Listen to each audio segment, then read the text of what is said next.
When I was a schoolboy taking literature classes, there was a helpful formula which told something of the development of the short story in America. It went like this: Poe standardized it, Bret Harte localized it, Hawthorne moralized it, O. Henry humanized it, and Mark Twain humorized it. Seems to me that this formula, with a little rearrangement, might well apply to the problem of blindness as it has come to be defined and dealt with by various social groups and interests. Thus, we might say of blindness that many of the professional agencies tend to dehumanize it. The experts jargonize it. The counselors psychoanalyze it.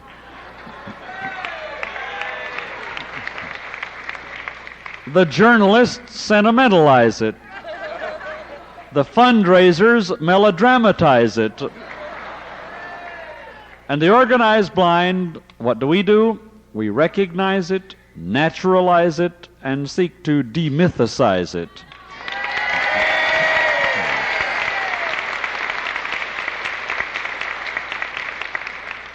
In the face of all of these Isers and Isings, it might seem that there's no end of attitudes and approaches to the problems of blindness. But I believe that underlying all the variations, there are two fundamentally opposing viewpoints, one of which is positive, still believed only by a minority, and true, the other of which is negative, widely accepted as fact, and thoroughly false. In one way or another, everything we of the National Federation of the Blind do or say recognizes this philosophical conflict. It has been so since our founding in 1940. We must never forget the historic and social significance of our movement or lose perspective in the momentary triumph of victory or sadness of defeat. The course is well marked and clear. It has been from the beginning, and unless we lose our nerve or betray our ideals, there can be absolutely no question that the future is ours. The first 32 years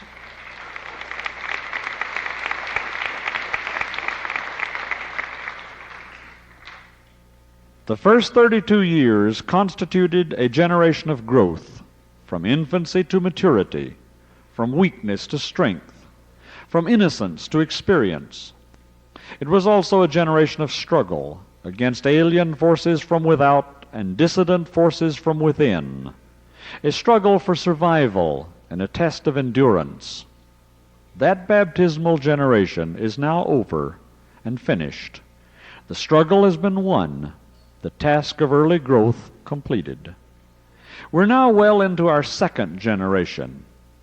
At first glance, it might seem that today we find ourselves on a new battlefield, facing new issues, as in fact to some extent we do. The problems of the future, which even now press upon us, might initially seem to be quite different from the problems of the past, but this is more appearance than reality. During the first generation of the Federation, Dr. Tenbrook, our beloved leader, talked to us year after year about the misconceptions and the stereotypes of blindness, the false images and ancient superstitions which dog our steps and are believed by a majority of the workers in governmental and private agencies, as well as by the public at large. These misconceptions and stereotypes, these false myths and images, still dog our steps and are still our principal problem. The thing that has changed is our strength and our numbers, and particularly the momentum of our impact and our sense of purpose. In other words, the problem is the old problem, but we are not the old we. Let there be no mistake about that.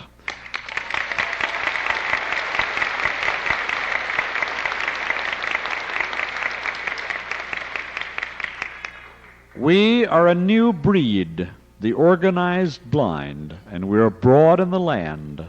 We've come of age with united action, organizational experience, resources, self-awareness, self-belief, and unshakable determination. In the justice of our cause, and regardless of the costs, we're absolutely unstoppable and unbeatable.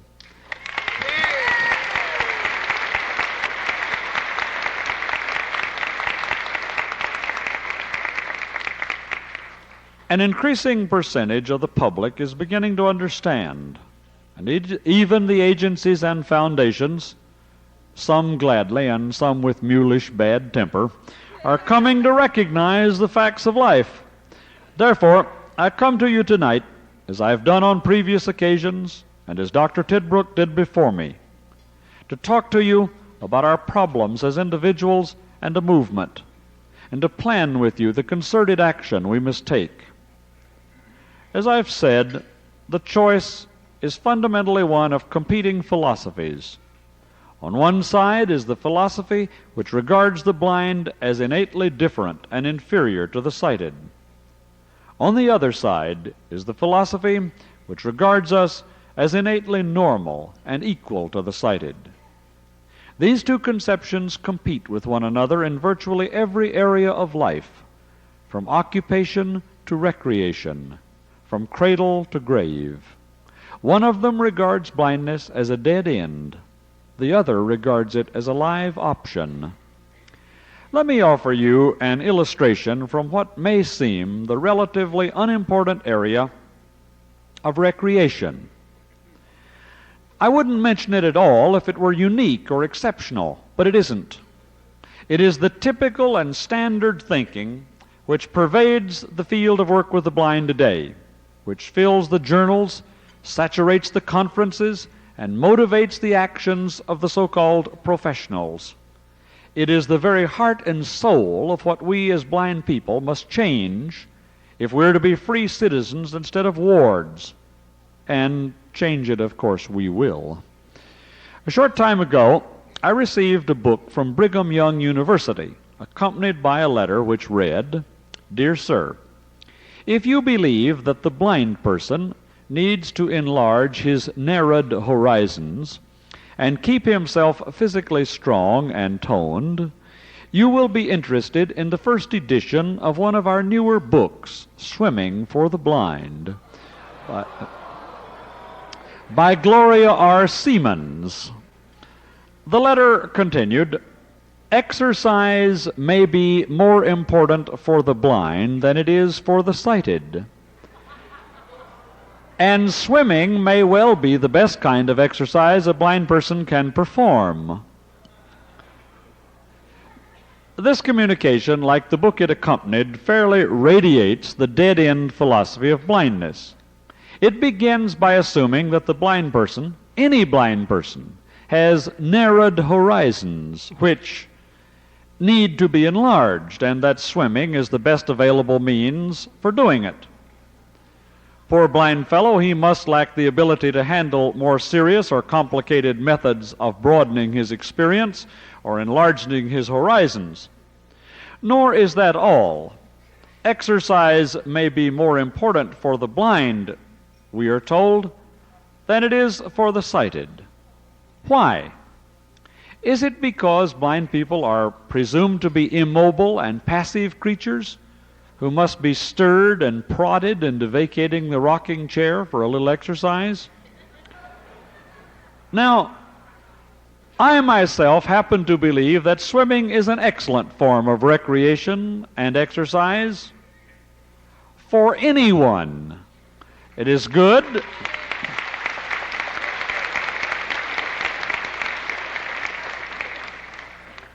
It is good for bald-headed men, red-headed women, gifted children, and persons who are blind, but neither more nor less for any of them than for the rest of them.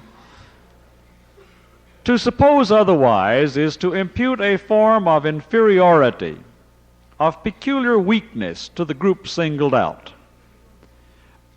This, however, is precisely the imputation of the book to which I refer, Swimming for the Blind. Thus, the introduction contains such statements as the following. It's a good thing Mr. Twynham is here, since his agency, I don't think he was there at the time, but his agency financed this book, you know. Although we can't really blame it on to him, as I say, I think he wasn't there when the financing was authorized. Okay, so the introduction contains statements like this, quote, "The activities of the sightless are limited, and there are not many occasions when they will have an opportunity to call upon such qualities as strength, speed, and endurance." That's what your tax dollar goes for, and that's the kind of public education. Or try this one.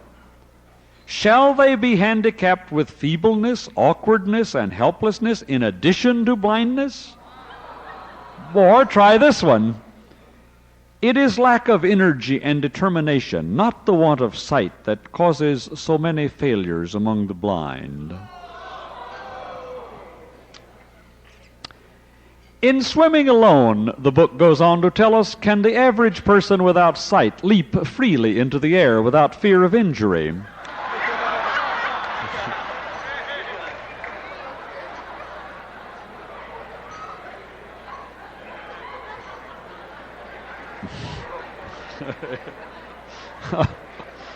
In Swimming Alone, can they move freely alone while using a large number of the, quote, big muscle groups of the body?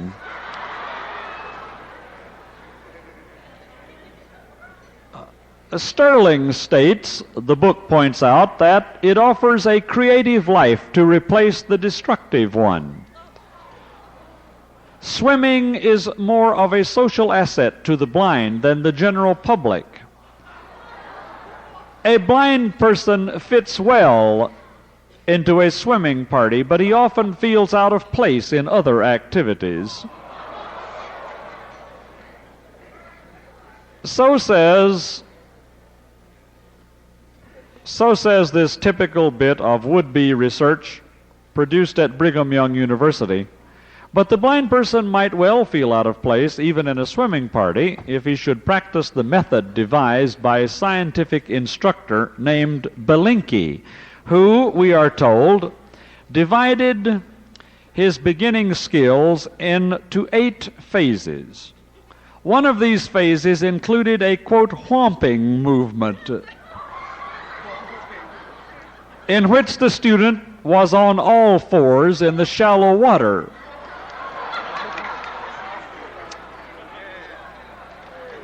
It was accompanied, or rather it was accomplished, by a jump in which both hands were lifted out of the water. Despite the adventurousness of the whomping movement, Belinkie, as it turns out, is far from adventurous concerning the abilities and general competence of the blind. Any person, he is quoted, but particularly a blind child, should at all times be aware not only of his abilities in the water, but of his limitations as well. He should strive to overcome these limitations, but never can he be permitted to be foolhardy. Another expert, Sterling, carries this prudence and caution even further. He recommends that the blind swimmer use, quote, a sponge taped to the top of the swim cap or head to avoid injury.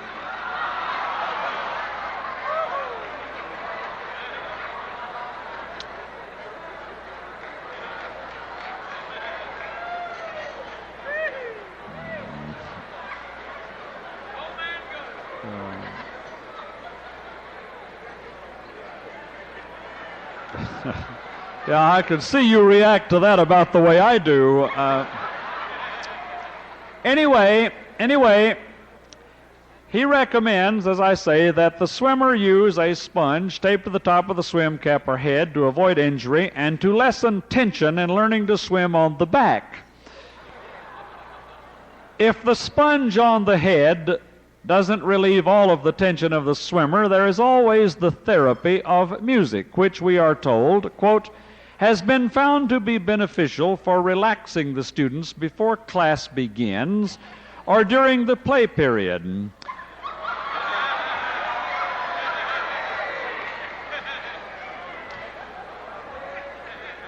Still quoting, it also provides, still quoting from him, it also provides a rhythm to which a swimmer may match his strokes. When piped underwater, music can make inviting the practice of rhythmic breathing, end of quote.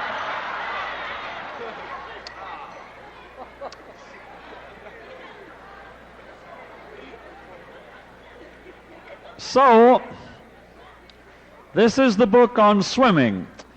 With a sponge on top and music underneath, what more?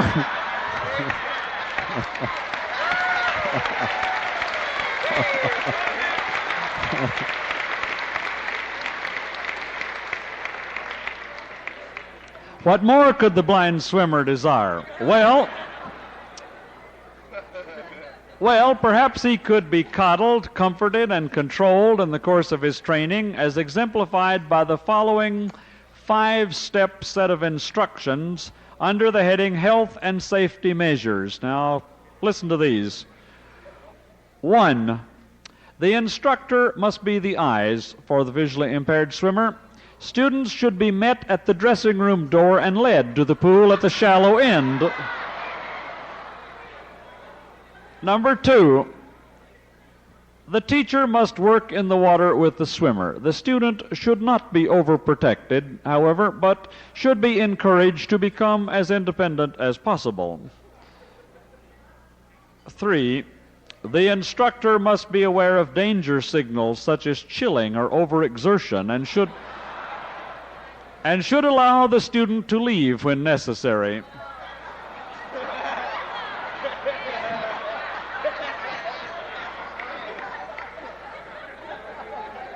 I think you'll especially like number 4. Try this one. Here's number 4.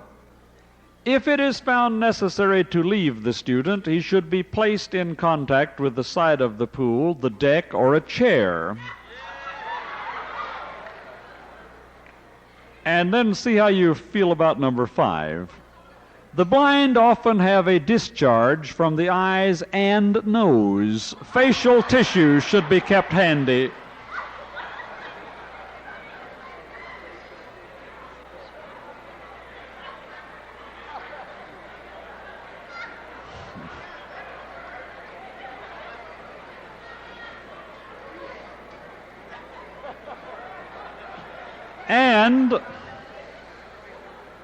And one final warning from this expert to the teacher. Quote, each student should be allowed to work at his own rate, for rushing may impede learning. And then note, generally the sightless progress more slowly than their seeing peers. Yeah. Repetition, therefore, is important. End of quote. If I may sum up the essential points of these various instructions, they would seem to be as follows. The blind are dumber than other people. They are weepers and snifflers. They cannot be trusted to find their own way to the pool or be left alone, even in shallow water. Even more briefly, I might sum up what they're saying like this. You can lead the blind to water, but you can't let them think.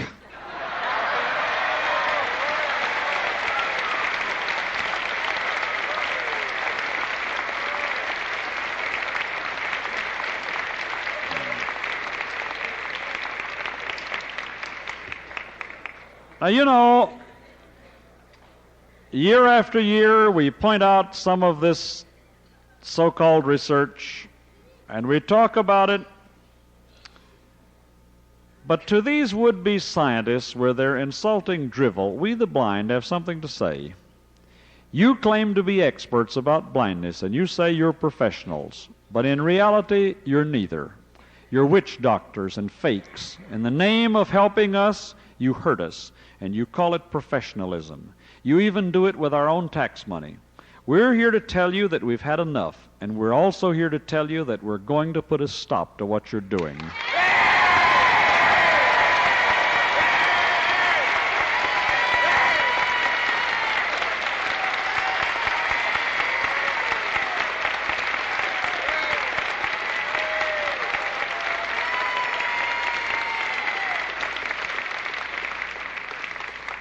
You can call us radicals and militants if you want to, but heed what we say.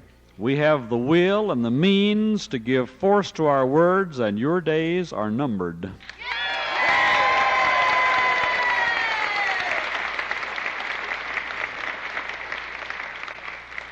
If what I've been describing were unique, we might pass it over with amusement and even perhaps with tolerance. But it is, as I've already indicated, far from isolated. It runs like a polluted stream through most of the professional and technical literature of rehabilitation, and it bespeaks a deeply held assumption of the innate and ineradicable difference, the essential inferiority of those of us who are blind. Here, for a similar example, is Irwin M. Siegel, M.D., speaking on, quote, the biomechanics of posture in a symposium on parameters of posture and mobility in the blind held at the Illinois Visually Handicapped Institute not long ago. Much postural divergency, Dr. Siegel says, is particular to the fact of blindness. What he means by that is, but let him say it in his own words, quote, a rapidly growing blind child is awkward in his movements because he has a poor discriminative appreciation of a spatial relationship and is therefore totally oblivious of grossly faulty posture. He does not have the vocabulary or the experience. Now, let's play a little trick on Dr. Siegel. Let's repeat his statement word for word with but one slight change. Let's leave out the word blind. Now the statement reads, a rapidly growing child is awkward in his movements because he has a poor discriminative appreciation of spatial relationship and is therefore totally oblivious of grossly faulty posture. He does not have the vocabulary or the experience. I ask you, is that statement any less acceptable, any less factual or plausible than the original, which referred exclusively to the blind child? If you agree with me that it isn't, then I've made my central point. It is not only beauty that is in the eye of the beholder. It is also inferiority. We're not yet through with Dr. Siegel and his syndrome of postural divergency on the part of the blind. Some of the problems commonly seen, he says, on the same page, and I think you'll have a hard time believing this, are as follows. 1. Dorsal round back, kyphosis, often due to a structural problem that cannot be helped by exercise. Sometimes bracing may be necessary. 2. Twisted back, scoliosis, yet another structural problem which may occasionally require operative correction. 3. Flat feet, often correctable through proper footwear. Now, let me just say about all this that it's not only nonsense, but dangerous nonsense. In its correlation of blindness with flat feet, twisted back, and round back, the statement takes leave of all scientific sense and sanity and enters the realm of superstition. It may be that some people who are blind have flat feet, but many, very many of us do not and never have had.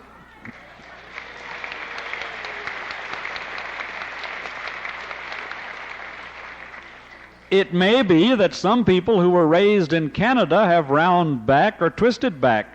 That does not make it a Canadian condition. To say that blind people have flat feet, or that fast-growing blind children, not just children, are awkward in their movements, is to imply a cause-effect relationship in which blindness is the cause of a host of secondary disabilities and problems. It never ceases to amaze me that would-be scientists, when they are in pursuit of a generalization or a federal grant, can be more unscientific and downright stupid than ordinary illogical laymen.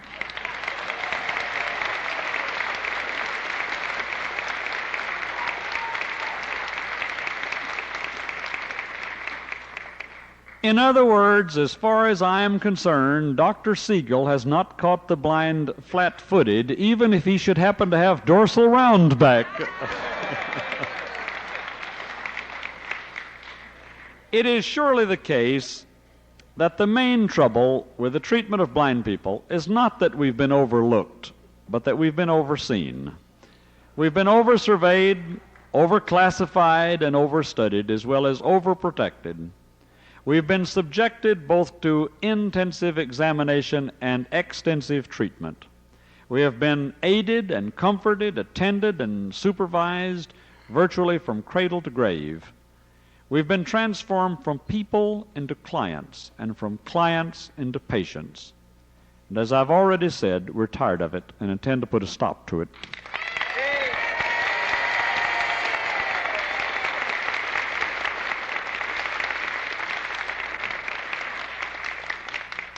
Let those who resent this make the most of it. After all, it's our lives that are involved, and we mean to act accordingly.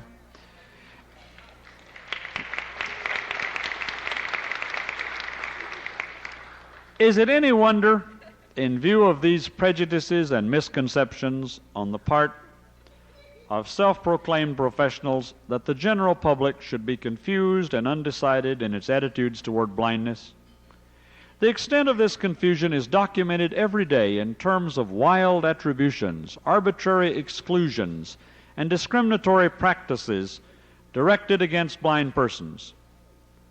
Recently, in my own state of Iowa, for example, the head of the state university's Institute of Agricultural Medicine made headlines with a dire warning about the results of the misuse of ammonia as a farm fertilizer.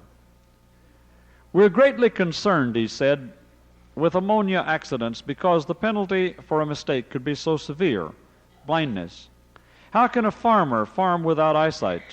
We're concerned with all kinds of agricultural accidents. But even if a farmer loses a finger in a machine accident, he can still farm, but not if he's blind. So said the university official. Such statements help us keep perspective.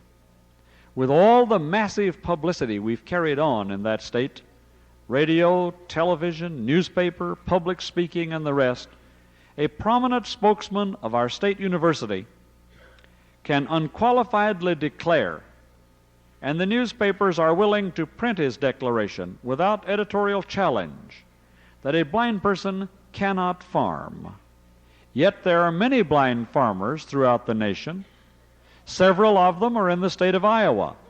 One of them, totally blind and quite successful, is a member of the policy board of the Iowa Commission for the Blind. He's in this audience tonight.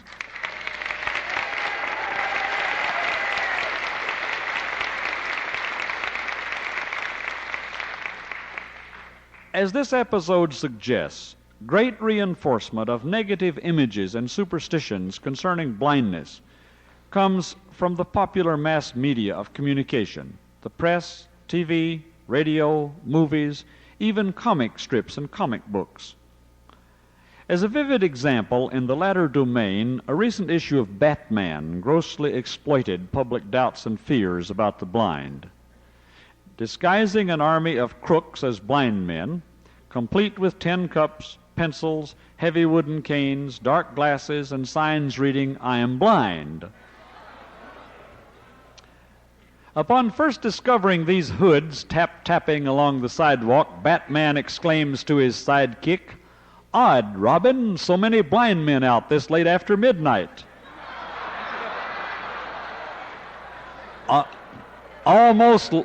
almost looks like they're holding a convention in town.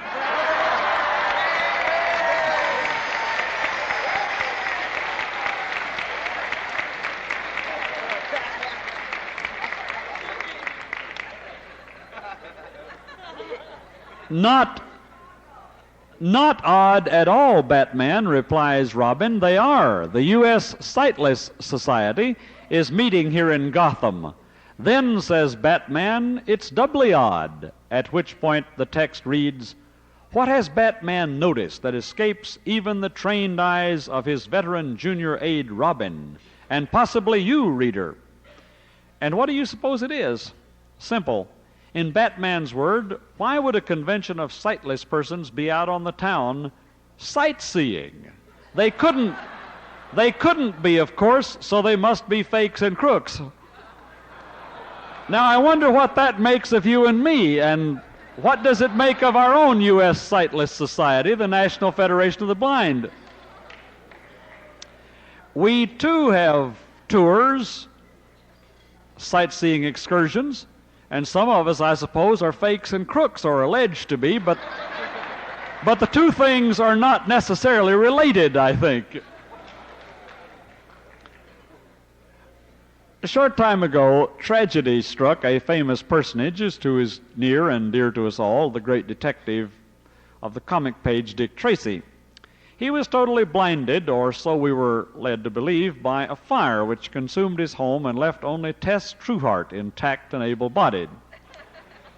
What happened to Tracy then was what happens to blind people almost invariably in fiction and the funnies.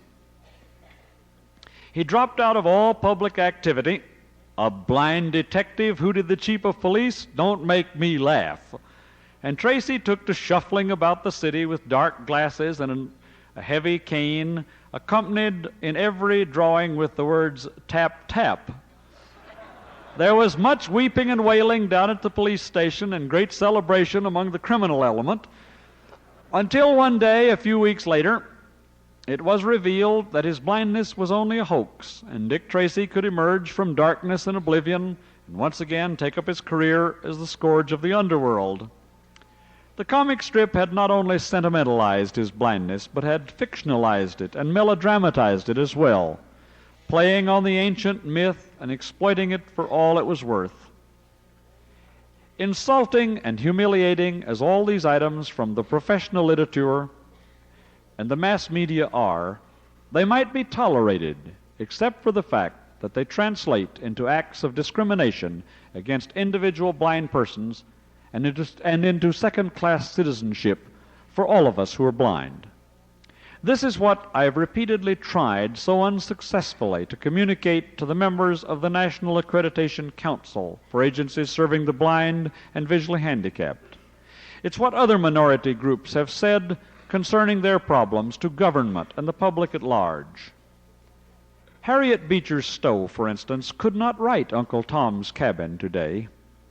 Nor could Amos and Andy find a radio audience in the present climate of public opinion. Wasn't very long ago, you know, that was quite different.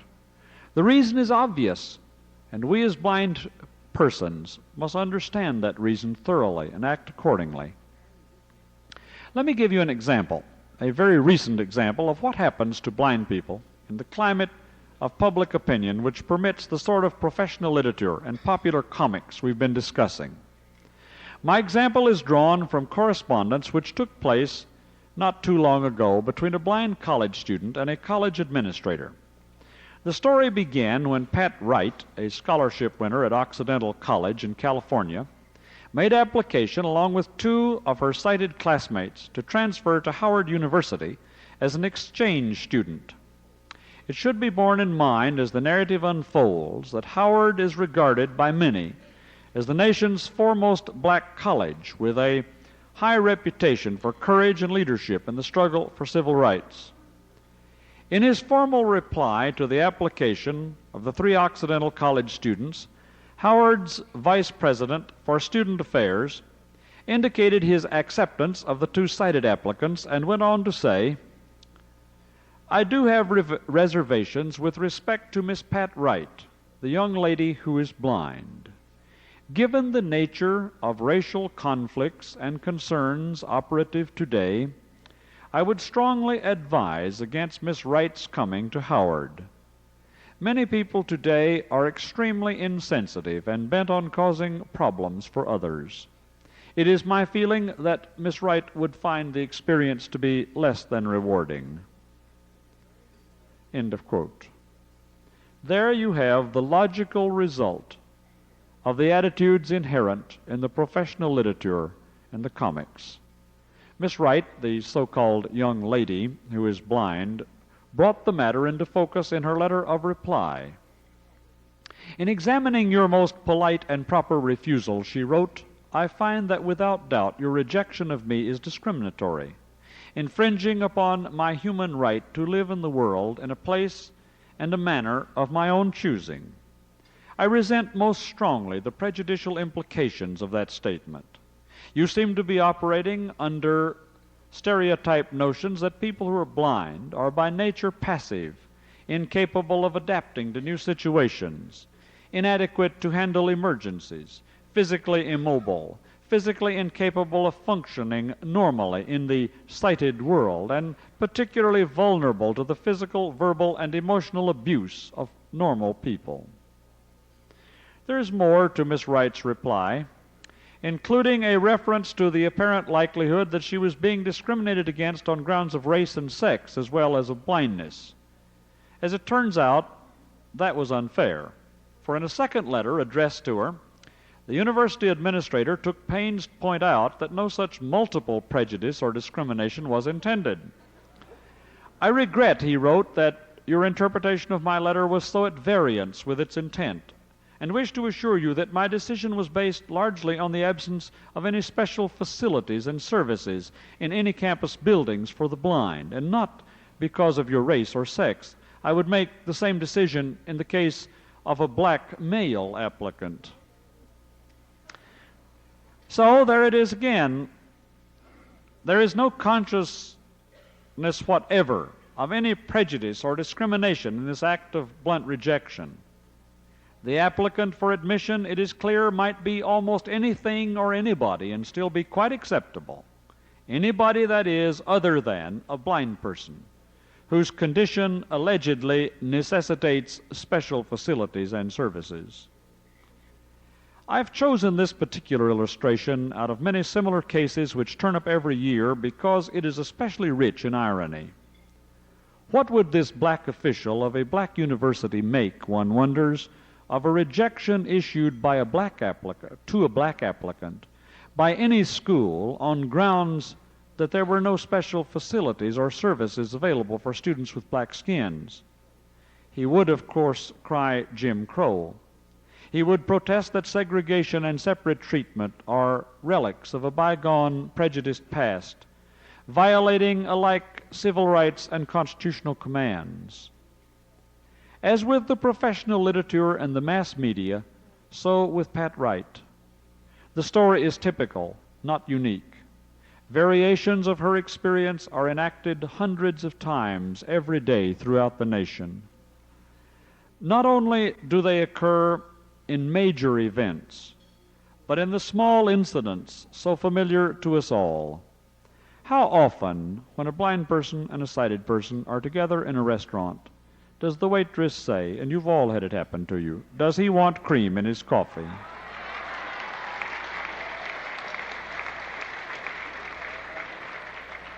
How often, in fact, regardless of the setting, is the conversation concerning the needs, wishes, actions, or abilities of the blind person directed to a sighted associate, as if the blind person were not there at all?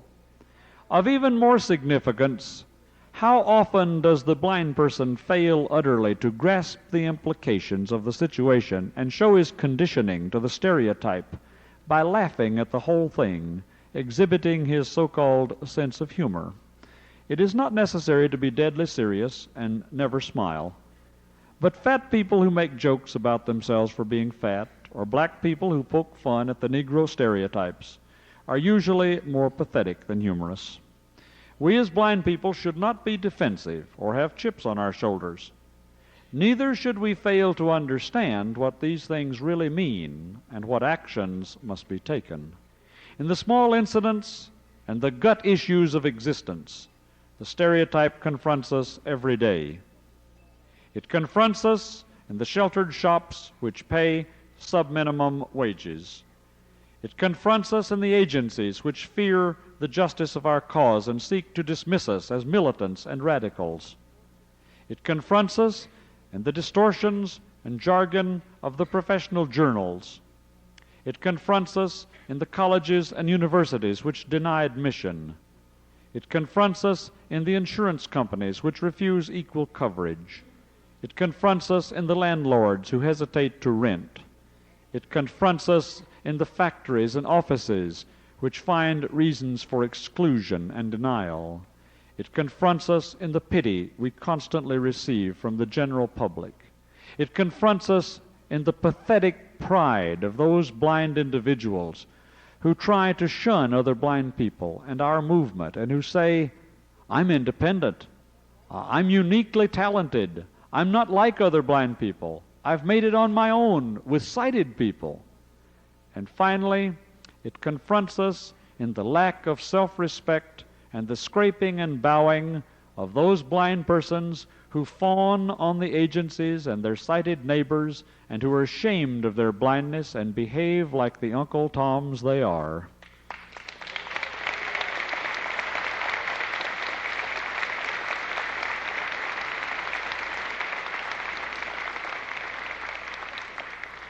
It confronts us, in short, in all of the activities and aspirations which go to make up life itself. By any standard one cares to set, the challenge is formidable. The government and private agencies established to assist the blind, more often than not, serve as stumbling blocks to keep us down and keep us out. The mass media, while well-intentioned and wishing to help, reinforce the worst and most destructive of the misconceptions. The American Council of the Blind, that small group of bitter dissidents who splintered away from our movement a decade ago, is widely regarded as nothing but a front for the worst of the agencies, a company union and a force for disunity. The National Accreditation Council for Agencies Serving the Blind and Visually Handicapped, the self-appointed custodian and keeper of the blind, is working diligently to gain power and respectability.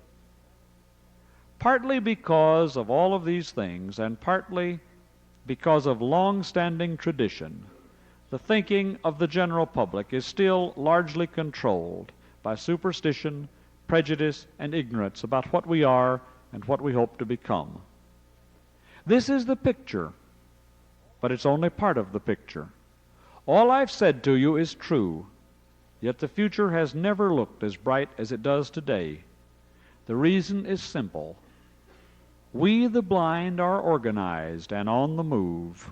We've faith in ourselves and belief in the justice of our cause. And we have the determination and the resources to translate our faith and belief into action and accomplishment. Above all, we have found in the National Federation of the Blind the unifying force, the vehicle for success. I want to make it clear that we're not condemning all agencies doing work with the blind. Far from it. We wouldn't be where we are today had it not been for the help and understanding of progressive agencies. As I've said many times before,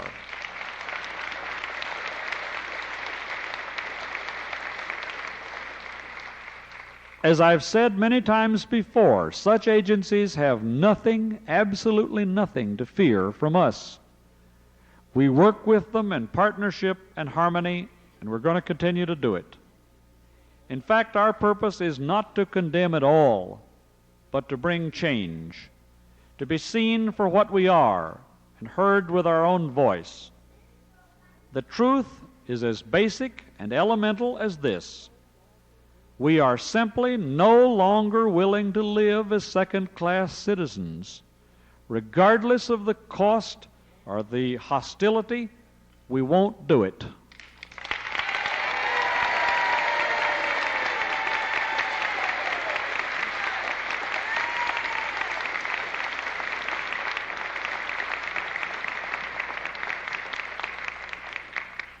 If our choice is to have confrontation or to lie down and be walked on like rugs, then the choice is painful, but it's just inescapable. It must be confrontation.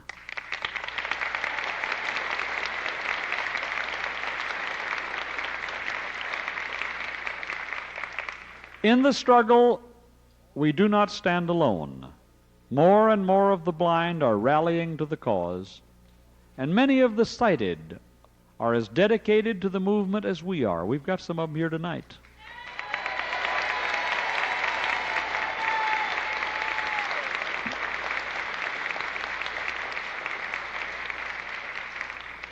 An increasing number of the agencies are working with us, and there is a noticeable improvement in public attitudes. Even so, the days ahead will be a time of serious challenge and conflict. In stating our position, perhaps we can do no better than paraphrase the words of William Lloyd Garrison, spoken over a century ago. We have determined at every hazard to lift up the standard of emancipation in the eyes of the nation. That standard is now unfurled, and long may it float, till every chain be broken and every blind person set free. We are aware that many object to the severity of our language, but is there not cause for severity? We will be as harsh as the truth and as uncompromising as justice. We are in earnest. We will not equivocate. We will not excuse. We will not retreat a single inch, and we will be heard.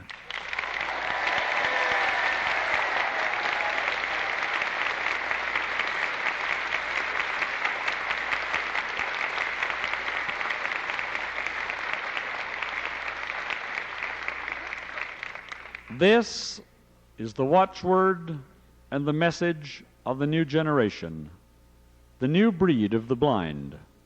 It is the force of federationism. It is the spirit of the movement. I say to every blind person who hears these words, and to every sighted person who is truly a friend of the blind, that the need is great and the time is now. The issues are drawn. As I conclude, I'm sure you know what question I will ask you.